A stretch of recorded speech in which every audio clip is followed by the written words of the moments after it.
श्री गुरु शरणम. श्रीमन महाभारतांतर्गत यक्ष प्रश्न हा आपल्या सत्संगाचा विषय आहे.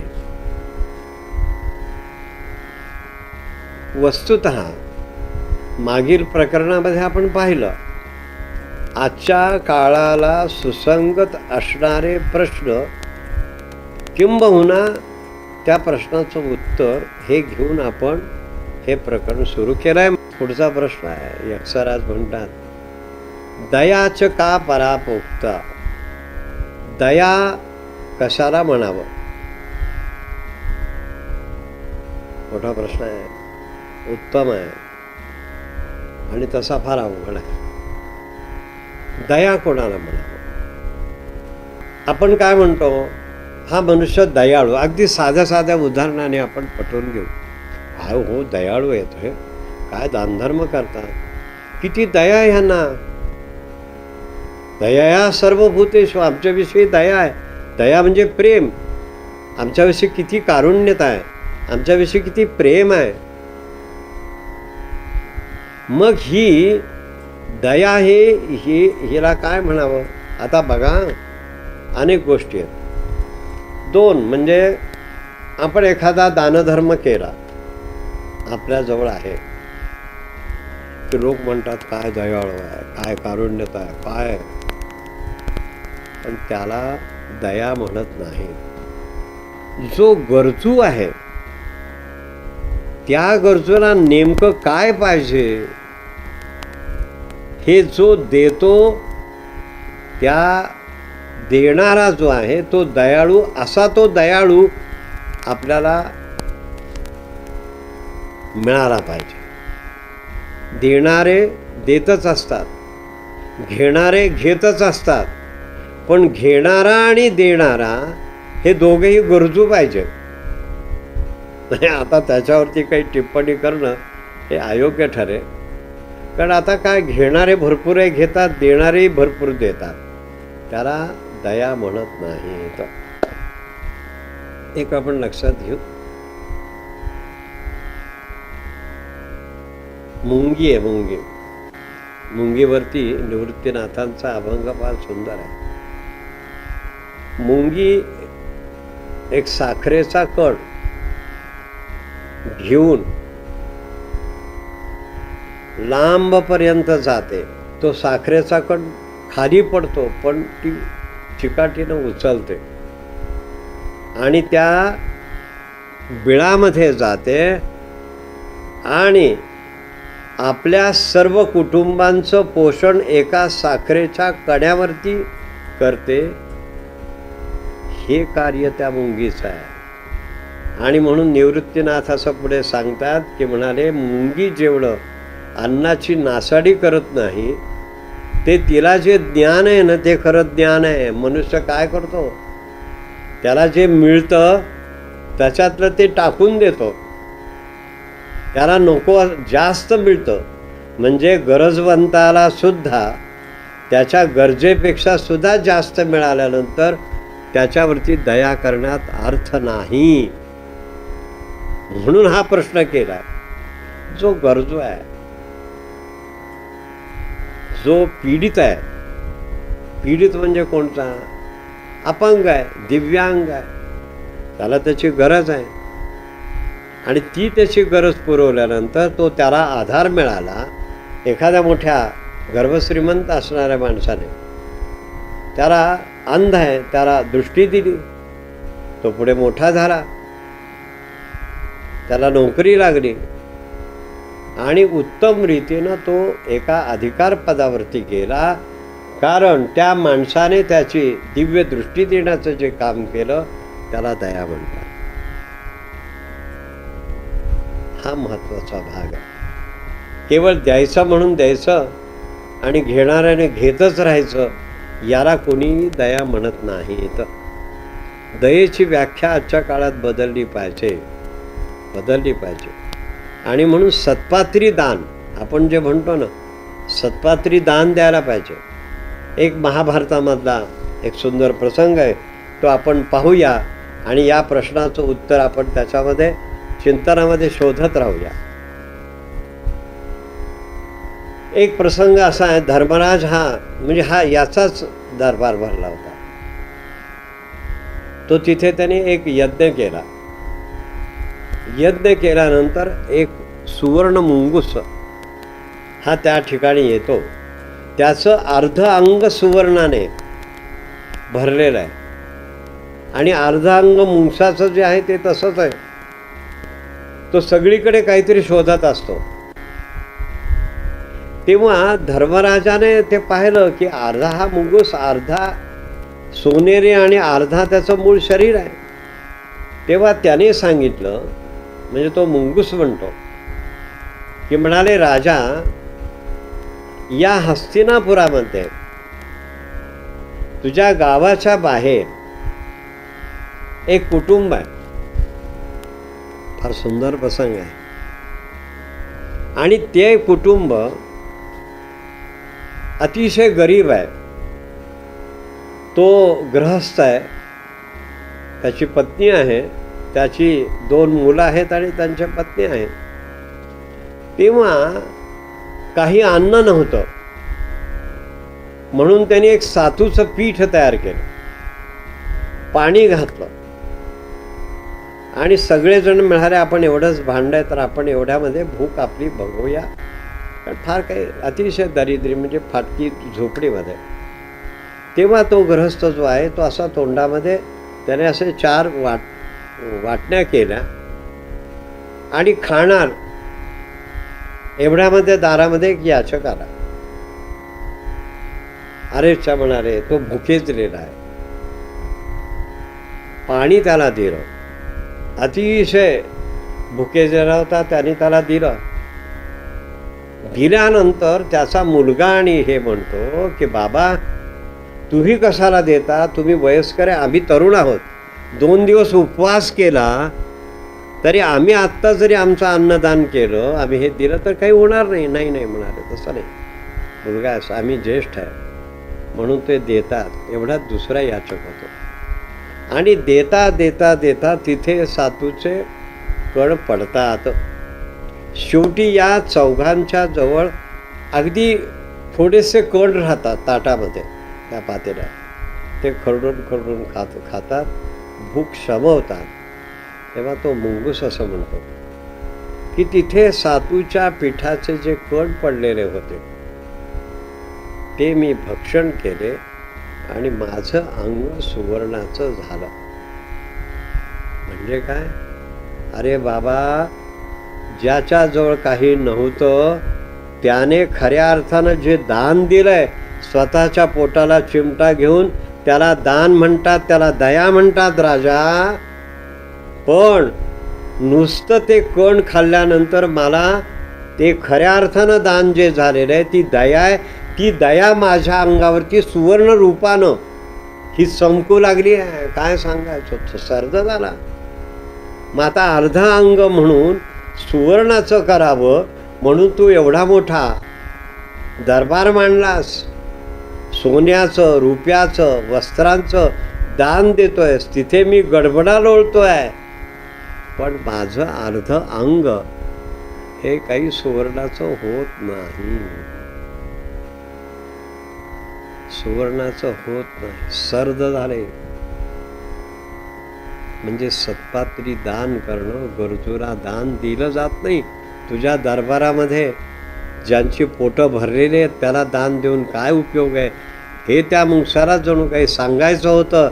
म्हणून अशा रीतीनेच सामान्यानंतर त्याला एकदम तो आश्चर्यचकित झाला. पण एवढ्यामध्ये तो मुंगूस नाहीसा झाला. मूळकडे आपण गोष्टीकडे येऊया की दयाच का परा प्रोक्ता, दया अशी असावी. जो गरजू आहे, दुष्काळ पडलाय, आपल्याकडे एक हंडाभर पाणी आहे, त्याच्यातलं निम्म पाणी तहानलेल्याला देणं, जे 5-5 दिवस भुकेलेले आहेत त्याला अन्न देणं, याला खऱ्या अर्थानं दया म्हणतात. दयया सर्वभूतेषु, असा हा संतांचा भाग आहे. हे उत्तर मिळाल्याबरोबर यक्षराज प्रसन्न झाले. धर्मराजा, वारे वा, पुढचा प्रश्न केला, किम च आर्जवम उदावृतम, की आर्जवता, नम्रता, रुजुता असे हे शब्द आहेत समानार्थी. रुजुता नम्रपणा, विद्या विनयेन शोभते. रुजुता नम्रता असावी. प्रचंड श्रीमंत आहेत, पण अंगावरती एकही दागिना नाही, मोठ्या मोठ्या गाड्या नाहीत, साधेपणानं समाजामध्ये वावरून आपली श्रीमंती जी आहे ही कधीही त्याचं प्रदर्शन न करणं याला आर्जवता म्हणतात. एक विषय आहे, तो विषय सांगू, प्रत्यक्ष घडलेला आहे. बनारस हिंदू विश्वविद्यालय आज जगप्रसिद्ध आहे. काशी नरेश म्हणजे काशीचा राजा,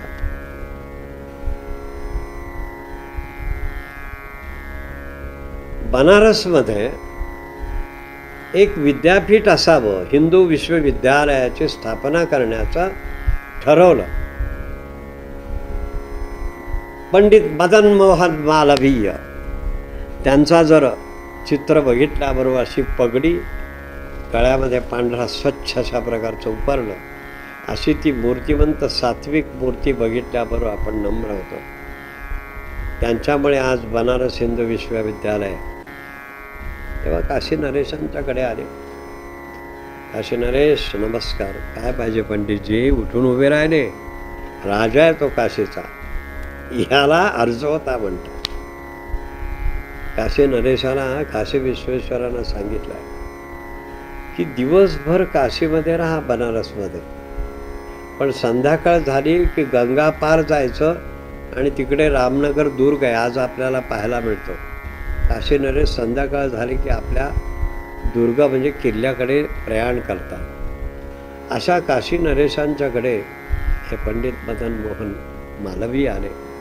ठीक आहे म्हणाले, काय पाहिजे? या तरुणांना आपल्याला शिक्षण द्यायचं आहे. विद्या धनम सर्व धन प्रधानम. सांगा सांगा पंडितजी सांगा, आम्हाला जागा पाहिजे. ठीक आहे, एक मोठा दिवा आणला. घ्या पंडितजी, हातामध्ये धरा, भरलेला आहे. हा दिवा घेऊन तुम्ही चालत राहा आणि जिथे तो शांत होईल तिथे शांत झाला की मला सांगा. बरोबर सगळे नोकर चाकर पाठवले आणि पंडितजी चालत चालत चालत चालत दूरवर गेले आणि तिथे ती खूण केली. त्याच्या भोवतालचा चतुरस्र हजारो किलोमीटरचा हा सगळी जागा त्याने सांगितलं, पंडितजी ही तुमची आहे. 1 BHK मध्ये सुद्धा आपण खोली दुसऱ्याला देत नाही. पाहुणा आला तरी म्हणतो आता चला तुमच्या बसची वेळ झाली, अशी आज सामाजिक व्यवस्था आहे. पण बिचाऱ्यानं काशी नरेशाने शब्द प्रमाण मानला. आज हे जगातलं दानाचं नव्हे, आर्जवतेचं उदाहरण आहे. दानाचं तर आहेच आहे. पंडित मदन मोहन मालवीयांना अतिशय आनंद झाला. म्हणून आज बनारस हिंदू विश्वविद्यालयामध्ये गेल्यानंतर त्याचा तो हजारो किलोमीटरचा जो परिसर आहे, जिथे ज्ञानदान आज दिलं जातं, घेतलं जातं, ते मूळ ते पंडित मदन मोहन मालवीय आणि काशी नरेश असे देणारे आणि घेणारे सर्वश्रेष्ठ यांचं संमिश्रण आज भारतामध्ये आपल्याला पाहायला मिळतं. असा भारत आज असावा असं फार वाटतं. येतील ते दिवस, सोनेरी दिवस येतील. आपण प्रार्थना करूया. काशी विश्वेश्वराला काळजी आहे, काशी विश्वेश्वराला काळजी आहे, आदिगुरु भगवान शंकरांना काळजी आहे. आणि म्हणून इथे आपण थांबूया. किम चार्जवम सम उदाहृतम म्हणजे आर्जवम समचित्तता, समचित्त. गीतेमध्ये याचं वर्णन सांगितलेलं आहे. चित्त, चित्त चैतन्य. चले चित्ते चले वायु. अस्थिर असतं मन, म्हणून समान पातळीवरती चित्त अतिशय वेगानं जातं. मागे एक प्रश्नाचं उत्तर आपण दिलेलं आहे.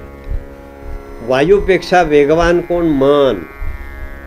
म्हणून युज म्हणजे जोडणे. योग कशाला म्हणतात? की समानता. शरीर, मन आणि बुद्धी हे समान पातळीवरती आल्यानंतर आनंदाचे डोही आनंद तरंग अशी जी अनुभूती येते ती समचित्ततेमुळे होते. आणि म्हणून त्याला खऱ्या अर्थानं समानता, समचित्तता असं म्हटलेलं आहे. आणि ही समचित्तता योग साधनेमुळे, नामसाधनेमुळे मानवाला प्राप्त होते. असा आणि ती एक प्रकारची नम्रता येते, आर्जवता, रुजुता. कितीतरी मोठे मोठे कलावंत असतात. आज किती विद्या आहेत, 64 कला. सगळ्या याच्यामधून नामवंत असणारा एखादा गायक असेल, मोठा श्रीमंत मनुष्य कसा ओळखावा? तर तो आर्जवतेमुळे, नम्रतेमुळे. माझा असा बंगला आहे, अमुक आहे, तमुक आहे, हे नाही उपयोग. आहे माहिती ना, वर नाव लिहिलेलंच असतं ना. बंगला हा तुमचा आहे सांगायचं कारण नाहीच आहे. तुमचं नाव वर लिहिलं आहे, आम्ही बघतोय. पण तुम्ही किती, हा बंगला उंच असेल, आत आणि बाहेर मोठा असेल, पण तुमचं मन किती मोठं, तुमची बुद्धी किती विशाल आहे, ही सगळी त्याच्या आर्जवतेमधून दिसून येतं. आणि त्याला खऱ्या अर्थानं नम्रता म्हणतात. ही नम्रता विद्या विनयेन शोभते. विद्येच्या बाबतीत हेच आहे, संगीत कलेच्या बाबतीमध्ये हेच आहे. कुठल्याही क्षेत्रामधलं प्रावीण्य तुम्ही मिळवलेलं असेल तर ते अधिक आर्जवतेमुळे शोभून दिसतं. ते संपादन केलेली विद्या नव्हे, त्याच्यातली नम्रता, आर्जवता ही श्रेष्ठ आहे. आपण इथे थांबूया. अशा रीतीनं हा यक्षप्रश्न हे एक मुद्दामून आतापर्यंत आपण स्वामी महाराजांच्या ग्रंथाविषयी आढावा मागोवा घेऊया. वेगवेगळ्या विषयावरती आपण प्रासंगिक श्रावण महिना असो, श्रीमद भागवत असो, वेगवेगळ्या रीतीनं आपण सत्संग केलेला आहे. पण तो हा एक प्रकरण महाभारतामधलं भगवान वेदव्यासांच्या कृपेमुळे आपल्याला प्राप्त झालं आणि ते व्यावहारिक स्तरावरून अत्यंत उपयुक्त आहे. एक एक प्रश्नाचं चिंतन करत राहावं, नुसतं ऐकायचं नाही आहे बरं. आपल्याला ते आपल्यामध्ये कसं रुजवता येईल याचा विचार करण्याकरता आम्ही आमच्या या संपूर्ण ह्याच्यामधल्या तज्ज्ञांच्या साहाय्यानं, सहकार्याने हे यक्षप्रश्न हे प्रकरण हे परमहंस परिव्राजकाचार्य श्री वासुदेवानंद सरस्वती स्वामी महाराज आणि परमहंस परिव्राजकाचार्य लोकनाथ तीर्थ स्वामी महाराज, सद्गुरू श्री योगीराज गोळवणे महाराज, ब्रह्मश्री दत्त महाराज आणि योगतपस्वी काका महाराजांच्या चरणी समर्पित करीत आहोत. पुन्हा असाच एखादा नवीन विषय जर आम्हाला महाराजांनी प्रेरित केला, पीठस्थ देवतांनी प्रेरित केला, तर पुन्हा एकदा आपण एकत्र येऊया. पण याचं चिंतन, मनन, निधिध्यासन करून मानवी जीवनाची वाटचाल यशस्वी करण्याकरता सगळेजण मिळून कटिबद्ध होऊया. श्री गुरुदेव दत्त.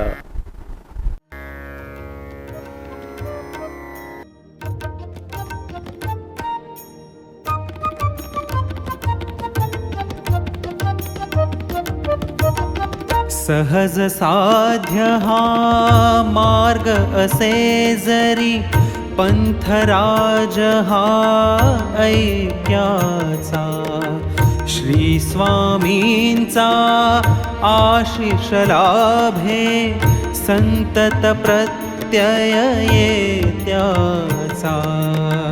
दैन्य विघटना दिसे सभोवती, मनात सलते हे शल्य ते काढाया यज्ञ करूया यातच जीवन साफल्य या निष्ठेने पडता पाऊल या निष्ठेने पडता पाऊल घालील विजय श्रीमाळ उत्साहाने चैतन्याच्या मार्गावर कविता